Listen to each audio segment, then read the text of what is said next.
God damn. Danganronpa, Zetsubou-Hen, episode 10. They did it, man. They killed off Chiaki. They killed her off in an incredibly painful way. Like, straight up 12 minutes of this episode were devoted to the slow, torturous execution of Chiaki Nanami. I mean, this wasn't just like a normal Danganronpa execution. Normal Danganronpa executions, we get like 2 minutes of animation. A good little crazy fast-paced event where they die very quickly. With Chiaki Nanami, we did not get that. We got 12 long, drawn-out minutes of her slowly being injured in different places and still crawling along because she had hope that she'd be able to see her friends. Yeah, it was just incredibly fucked up. Anybody who loves this series, anybody who likes Chiaki Nanami, will probably cry their eyes out during this episode. I know I cried. I know Son Wukong, who did the live reaction with me, cried his eyes out. Like, he was audibly sobbing in the background while some of it was going on. So, yeah, powerful as fuck episode. Oh, man. So, we're going to come back to that at the end, but first we're going to go through the other things. Because there definitely were other bits of this episode that were very interesting. We got, like, Junko's sexuality coming out. The fact that he loves Munakata. We had the fact that Danganronpa 0 was essentially set up from this. I mean, I doubt they're actually going to show us Danganronpa 0 next episode. I think they're just skipping over that, basically saying, go read the novel. But they did set it up in this. They had lines that alluded to the connection to Danganronpa 0, basically happening immediately after this episode. And we also had Izuru Kamakura showing off the fact that he's still got Hajime inside him. Ew. Not phrasing. Jesus. Not like that. No shipping. No self-cessed. Jesus. But the idea that he's still got Hajime Hinata's memories in there. I mean, that's damn cool. I mean, there are so many people now coming to the conclusion that Izuru Kamakura never got turned to despair. The fact that he never worked with Junko, the idea that actually he's been working against Junko this whole time, and when he took the Junko AI into Danganronpa 2's killing game, it was all for the fact that he'd be able to get his memories back. He wouldn't completely erase the Izuru Kamakura memories, but he'd get the memories of being Hajime Hinata back, and he'd be back with Chiaki. He knew all of that when going into it. And you know, I called that way back in episode 3 in my Ultimate Future Theory.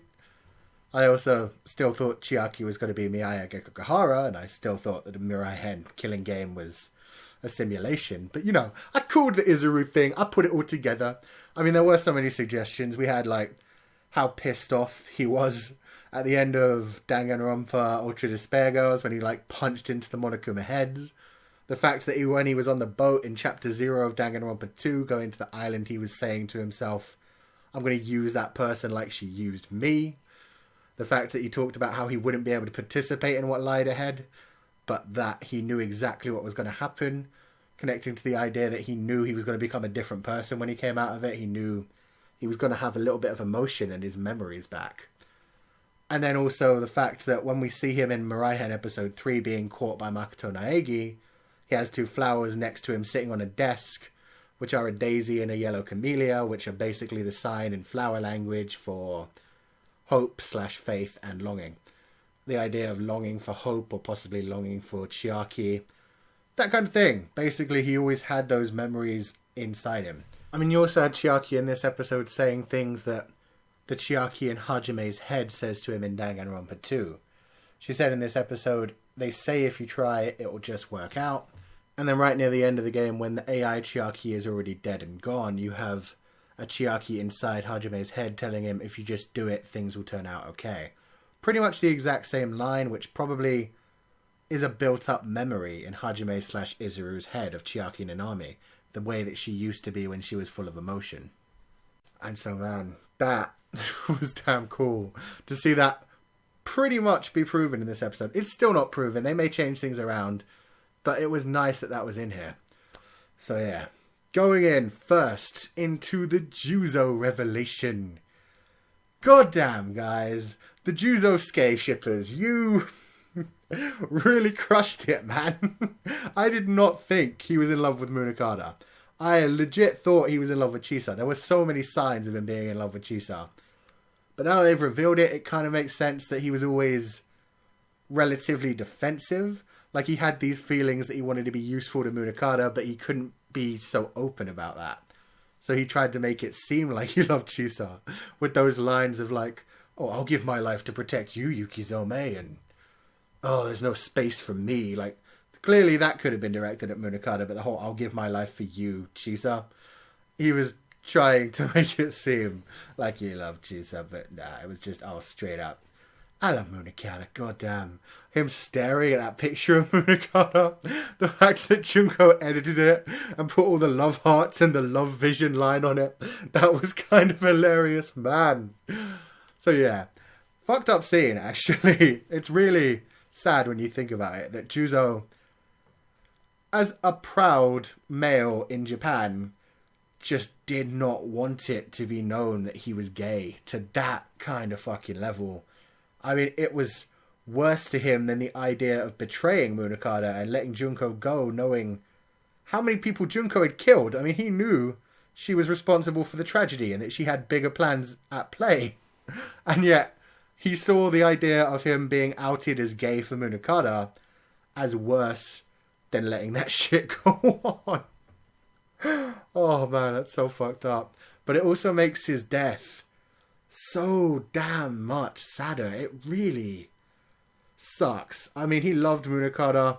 And there was that moment in the episode of Martyr when Kizakura died. When Kizakura brought up this moment of Juzo being defeated and lying in the rain. Kizakura said to him, oh, you have a habit of letting people down, of failing.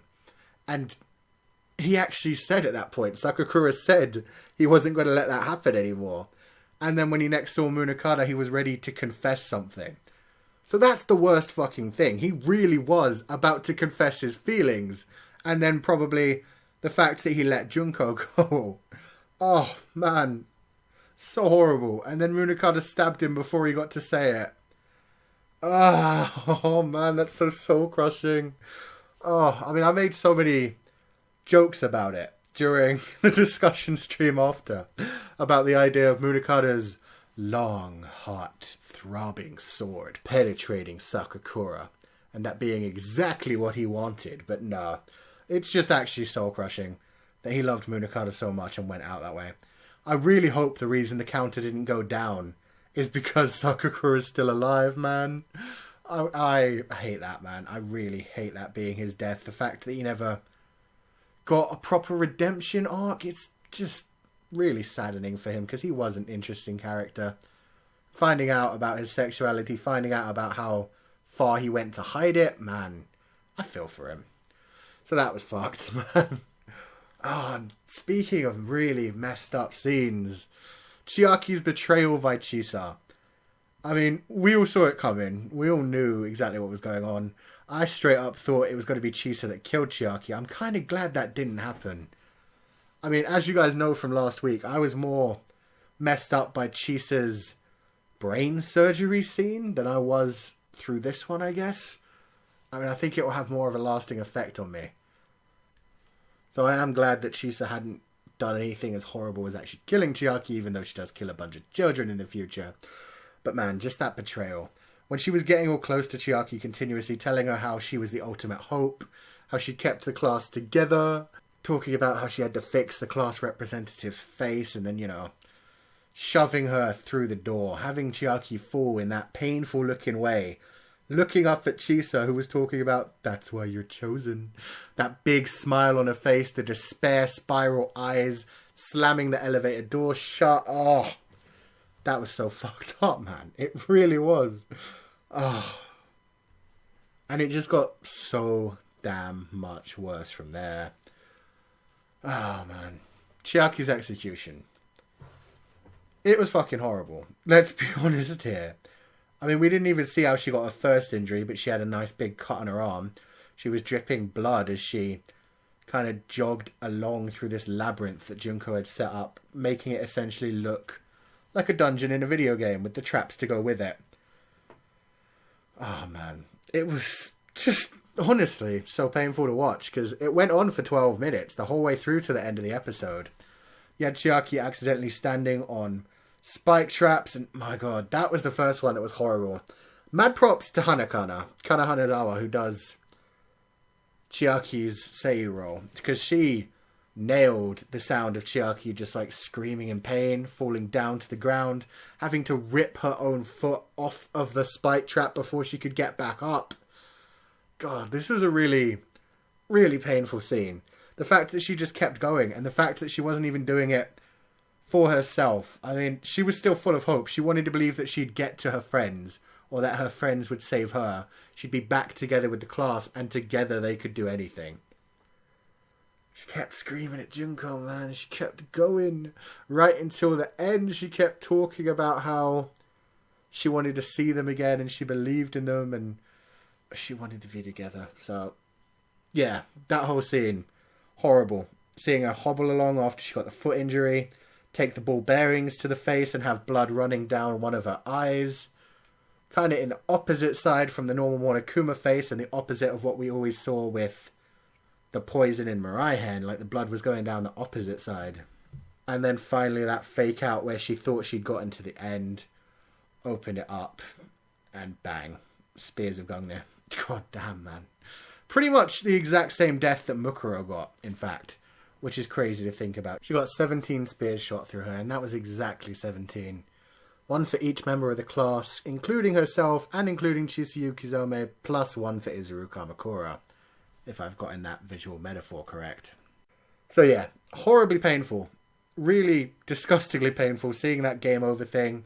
Having them do that initial execution moment with Junko like walking over and grabbing Chisa the same way you always saw Monokuma grab someone before an execution was so much more real. It was so much longer than a normal execution. Oh man. I did like certain moments of it. I mean, the fact that they were using the 16-bit track from Danganronpa 2 was powerful. The fact that before the commercial break, when the door officially opened up, you saw her looking all 3D, just like in the normal executions in the Danganronpa games. That was a cool touch. And when we had Junko on the monitor, she was looking kind of stuttery and doing repeated motions as if she was a character in the background of like a fighting game cheering someone on. All very good touches, but still fucking sad to watch, man. Oh, so yeah. That led into the Class 77 falling into despair. And again, the seiyuu work was goddamn on point, man. Oh, man. I am actually just incredibly impressed. Kobaya's seiyuu, Megumi Ogata. I mean, my god. She said she had to, like, redo the lines 3 times for this episode. And I can see why. He had the most intensive moments while they were falling into despair. I mean, he was just talking straight up about how all their hearts were combining, about the fact that the despair was going to lead them to hope.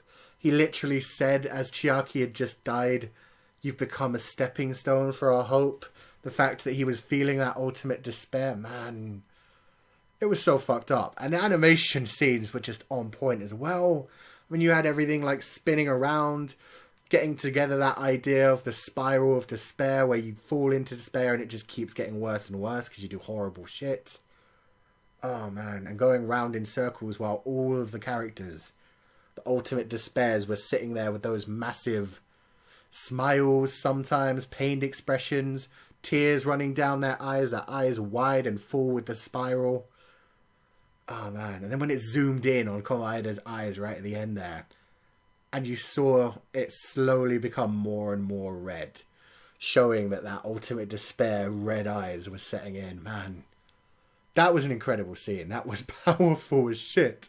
And I'm glad they didn't just use a video on at least the Ultimate Despair class. I mean, I'm not going to lie. I understand why people were annoyed that Junko didn't properly manipulate them one by one using their own regrets and fears and shit. But at least that was better than her just tying them all down and doing the same thing she did to Chisa, like 15 times over. I mean, it was what Junko said after that really leads into Danganronpa 0 as well. I mean, she literally said while spreading her arms open to them that the reason they fell into despair, the reason they've become like her, is because they've lost the one that they love. And that leads into her whole idea. Like, at the beginning of Danganronpa 0, we see her stomping and stomping and stomping in giant bloody puddles. and just getting really frustrated about the fact that she knew everything that was coming. She'd already analysed it, and she still didn't feel enough despair. Like, she wants to be defeated. She wants to be outsmarted. She wants to feel that level of despair when something goes wrong. And then it clicks in her mind to the ultimate class, the 77th class, all just feeling all that despair at losing the ones that they love. And then she begins her plan from Danganronpa 0. Which, again, I'm not going to spoil, but she does end up losing the one that she loves in Danganronpa 0. So if you haven't read that yet, god damn it, get on it already. I'm not going to spoil it in this, but that's the point. Like, that prologue to Danganronpa 0 is probably, like Jesse said in the stream, and I told him he was probably wrong, so I apologize. She probably was stepping in the blood from Chiaki Nanami. She thought of the one that she loved and planned out everything from Danganronpa 0 with her ultimate analyst talent. So yeah, that was sick. Nice little connection there. And then we led into Izuru's final moments with Chiaki, which was just all kinds of powerful. I mean, we've been waiting for this for fucking ever. The fact that she knew he was Hajime, she had worked out that he really didn't remember anything, and he was just standing there calmly talking to her while she bled out. I mean, that was horrible. I thought she was already dead at that point when the camera started to zoom in on her body. She had that one eye just slightly open, but then when she saw him, she started moving around and shit. The blood was slowly pooling out of her. This is where it got absolutely destructive to me. This is where I stopped functioning. I stopped being able to talk about the episode during the live stream. Because you had Chiaki struggling to get up, talking about how she loves all of her friends, talking about how she wanted to play one more game with Hajime, talking about how she didn't want to die because she wanted to spend more time with them. It wasn't just like a selfish, I don't want to die, I have more things to do. It was straight up, I don't want to die, this is going to fill them with despair. I want to fill people with hope. I want to have more hope-filled times with the class. And I mean, like I said, this is something that I hoped to happen for a while, because I wanted Izuru to see that even when dying, like, Chiaki Nanami was still full of hope. That got through to him. It made him realize there was something beyond just despair that could lead to something he didn't expect. I mean, he had that moment where tears were running down his face, and he was so shocked about that. That must have been like the memories from Hajime Hinata, remembering who Chiaki Nanami was and watching her die. He didn't quite feel emotion, but he knew there were memories inside there. He knew there was something odd about that. And this is probably the point where he decided he needed to recover those memories. He wanted to feel those emotions. He wanted to know exactly what was up with him. He knew there was a Hajime Hinata inside of him. He knew he'd been used by Junko. Oh man, so this is probably where he started working on the older idea of going into the Neo World program to restore his memories. And there is a theory going around on the internet right now that possibly because Izuru has all of the ultimate talents, he technically has the ultimate programmer talent as well, and a bunch of other talents. He could actually be the one who created the artificial Chiaki AI. I'm not 100% on that theory. I really like the idea. I mean, there's this idea that maybe he created the Chiaki AI and just kind of somehow got it to Chihiro. That's the one thing I don't get. Is Chiaki does talk while she's an AI about her father and brother, Chihiro and Alter Ego. I mean, she doesn't necessarily call Chihiro her father, but because she calls Alter Ego her brother and says that was created by her father as well, like, it suggests that Chihiro, who created Alter Ego, also created her. So it would have to mean that Izuru would have to go see Chihiro and tell her about it. But at the same time, we haven't seen Chiaki interact with Miyaya Gekogahara or Matsuda or anyone who was supposed to actually work on the Neo World program, so it doesn't make sense that they would put her in. Unless my theory from last week is correct, and it's actually the fact that Ryota Mitarai, who knew about Chiaki being like this beacon of hope, ends up getting therapy from Miyaya Gekogahara, and Miyaya Gekogahara hears about Chiaki Nanami, this beacon of hope, and decides to tell Chihiro to make the AI, the Watcher in the Neo World program, like Chiaki Nanami, to kind of honor her memory a little bit. That could be a possible thing. All I know is it's amazing, and with that setup, with that ending to the episode where we've seen Izuru start to feel emotion, we may finally get our Jabberwock episode next week. I mean, that cliffhanger was painful. I mean, no matter which one they focus on, even if they focus on Jabberwock Island and show how Izuru and the group managed to get on a boat and not get destroyed, like, it will still be kind of crazy that we don't get to hear about Asahina and the notebook and Kyoko's findings. So either way, whatever they do, it's going to be painful unless they kind of focus on both a little each time. Man, next week is going to be crazy, is all I can say. This episode was amazing. It made me cry. It filled me with hope, with the idea that Izuru Kamakura may have set up, like, the way to save the 77th class and is possibly really heading to the Future Foundation to save them too. The ultimate who was created to be the ultimate hope has really become that kind of way. Now that he has Hajime Hinata's memories put back into him and he respects Chiaki and Nanami's wishes, man. That's all a cool idea. I'm really liking that. And it's just sad the way it had to come around with Chiaki and Nanami's death. Her literally being used as a sacrifice. And that general idea from the Kizakura episode of the Who Killed Cock Robin story. The idea that when people do die, you remember them in a better light and you try to carry out their final wishes. You try to do good by them. That's the same kind of thing where Chiaki's death was the only thing that could probably actually gotten through to Izuru Kamakura, who, as Hajime Hinata, was still thinking about Chiaki right to the moment when they tried to erase his memories and seemingly just buried them deep inside his head, but they're still in there. Ah, man. So yeah, incredibly powerful episode. I loved it. It was a straight 10 out of 10. I can't really say how it compares to other episodes in the series because there have been so many perfect episodes, but man, cried, man. I love Chiaki. So full of hope. So perfect. So yeah, let me know what you guys thought in the comment section below. Let me know what you think they're going to do in the next episode. Whether you think it's really going to focus on Izuru and the 77th class that's actually remaining, the 5 that are awake, or if they're just going to focus on Aoi Asahina's story with Kyoko's notebook. Let me know what you think. Let me know if you think Izuru really did go into the Neo World program expecting to come out with Hajime Hinata's memories. Yeah. Just let me know your thoughts on everything. If you enjoyed this review, wreck that like button like you mean it. Subscribe if you haven't already to see more. And I will see you guys next time.